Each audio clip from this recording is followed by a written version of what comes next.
Hey, today we're going to be talking about the installation of a RV roof fan. I installed a High Crew brand RV roof fan, and the reason why I installed it is it's a lot cheaper than the higher priced ones. So this one, I want to say it's new. It's like $120, and I bought mine used on Amazon for $70. So um, if you buy it used on Amazon, you got to remember that you don't get the warranty from the factory, but you do get a 60-day return policy on the part. And in that case, when we were installing this thing and gluing it into my roof, um, if it lasts 60 days, it's going to run. It's going to run for 10 years probably. So I wasn't too concerned about not having the warranty on it. But if you're concerned about the warranty, buy the newer one. They're, I want to say, $120, but they're a lot cheaper than the more name brand ones.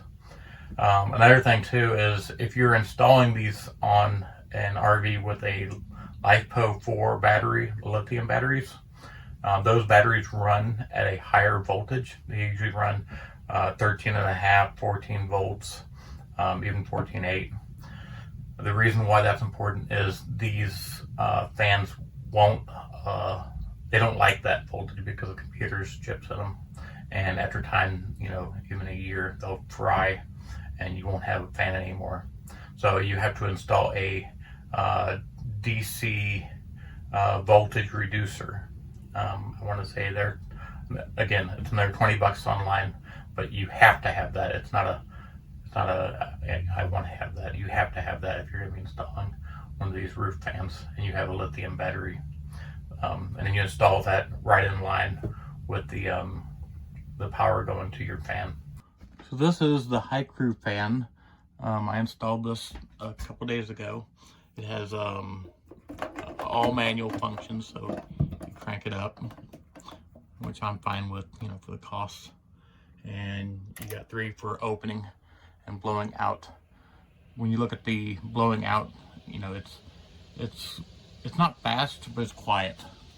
And from what I've understood is everybody runs these things on low anyway, so you're just needing to get that heat out of your RV.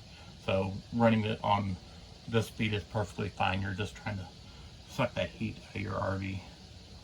And what I did is the 12-volt voltage reducer that I installed, I have it installed and I just threw it in the back here. This used to be just an opening, and I just unscrewed the opening pieces, took it out. You drop your new fan in there, and then you get your power and negative wires coming from your fan. And I just ran from the light here, I pigtailed off the power and the ground from that wire. I ran it into here, and then I powered the 12-volt voltage reducer, and then from the 12-volt reducer I can then power the fan itself. And once that's hooked up, you are all set. So here's a picture of the DC voltage reducer, and I'm going to show you a diagram of how to wire it.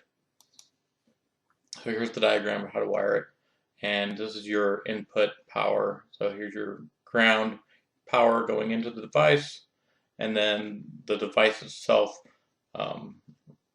reduces the power to 12 volts. So if you're pulling in 14 volts coming in, it's going to give you a steady 12 volts of power coming out. And this will save your fan.